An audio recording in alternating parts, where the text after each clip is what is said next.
இயேசு கிறிஸ்துவின் இன்ப இனிய நாமத்தில் வாழ்த்துகிறோம். இன்றைய வேத வசனம்.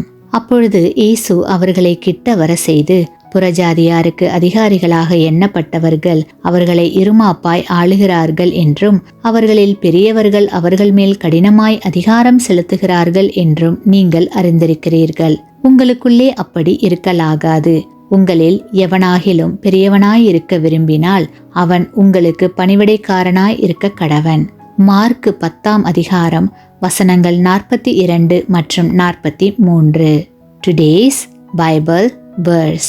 But Jesus called them to himself and said to them, You know that those who are considered rulers over the Gentiles lord it over them, and their great ones exercise authority over them.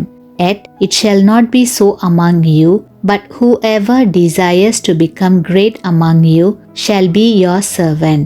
Mark chapter 10 verses 42 and 43. சிங்கம் ஒன்று தான் காட்டுக்கு ராஜாவாய் இருப்பதை குறித்து பெருமையில் மிதந்தது. யார் காட்டுக்கு ராஜா என்பதை மிருகங்களுக்கு நினைவூட்ட எண்ணியது சிங்கம். அதனுடைய குகையின் வழியாக சென்ற கரடியிடம், ஏ கரடியே, இங்கே வா, இந்த காட்டுக்கு யார் ராஜா என்று தெரியுமா என்று அதிகாரத்தோடு கேட்டது.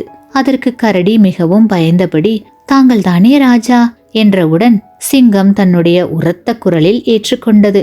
சற்று நேரம் கழித்து புலி ஒன்று சிங்கத்தின் குகை வழியாக கடந்து சென்றது.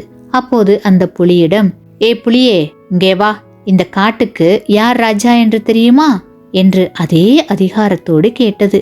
உங்களை தவிர யார் இருக்க முடியும் என்று புலி சொன்ன மாத்திரத்தில் சிங்கம் தன்னுடைய பெரிய குரலை எழுப்பி ஏற்றுக்கொண்டது.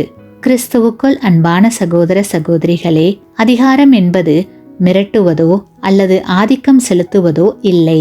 மாறாக அதிகாரம் என்பது எல்லாரையும் அன்பால் அரவணைத்து நாம் முன்னே செல்ல எல்லாரையும் பின்னே அழைத்து செல்வது ஆகும். இந்த பக்குவம் இல்லையெனில் வெற்றியுள்ள அதிகாரியாகவோ தலைவராகவோ இருக்க முடியாது. இயேசு கிறிஸ்து ஒரு சிறந்த தலைவர். காட்டிக் கொடுத்த யூதாசையும் மறுதலித்த பேதுருவையும் வழிநடத்தி சென்றார். இன்றும் கோடான கோடி மக்களுக்கு, திருச்சபைக்கு இயேசு கிறிஸ்து தலைவராக இருக்க காரணம் அவரது தாழ்மை, அன்பு மற்றும் எல்லாரையும் அரவணைக்கும் உயர்ந்த பண்பு. கிறிஸ்தவ தலைவர் என்பது வேலைக்கார தலைவர் என்பதாகும். பிறர் நம்பிக்கையை அதிகாரத்தால் பெற முடியாது, அன்பால் மட்டுமே முடியும். தங்களுடைய நட்பால், இரக்கத்தால், கருணையால் அநேகரை தங்களுடைய பக்கம் இழுத்தவர்களே வெற்றியுள்ள தலைவர்களாய் சாதித்தவர்கள். ஏனெனில் தாழ்மையுள்ளவர்களே மேட்டிமை இல்லாதவர்கள். ஆமேன். நீங்கள் பெற்ற இந்த ஆசீர்வாதத்தை மற்றவர்களோடு பகிர்ந்து கொள்ளுங்கள்.